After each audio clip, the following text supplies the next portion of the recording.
It's Dr. Smith again. I brought along with me my youngest son, Joshua, and my beautiful wife, Katara, of going on 32 years, may I add. Yay! That's pretty cool. Well, I thought today we would talk about something that's going on in the world that affects families. And I want to start off by asking my wife a question.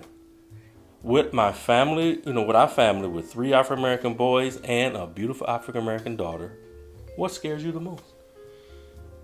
With my sons, especially having 3 boys, African American males, that they would become a statistic to police violence just because of the culture of policing in our country. Yes, exactly. That is a problem that a lot of African Americans and people of color, brown people, face in this world today.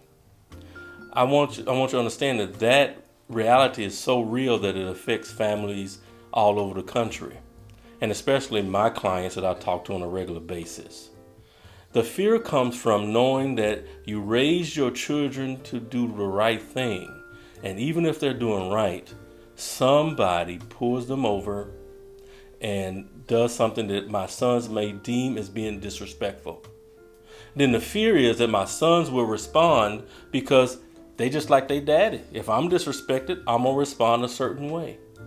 But if they respond that way, it can turn into something terrible. Like they might even come home. So I'm here today to say in order to lower the parent's stress, son, please be respectful.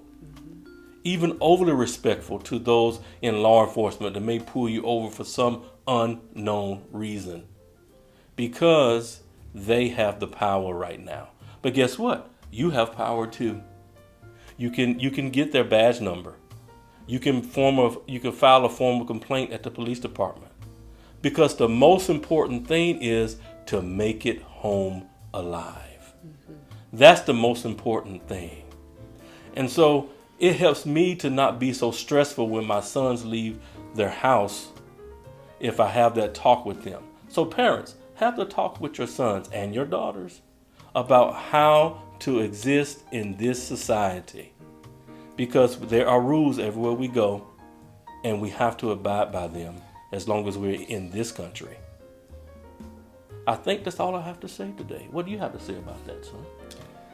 No, I mean, it's very good points. A lot of times I think people get too emotional and caught up in the moment and don't think about the bigger picture, and so a lot of times I think it is better to just swallow your pride, say yes sir, and move on about your day. It's better to take the ticket than to end up behind bars. So he's pretty smart. I think he got it from her. And in that, we all can be well together.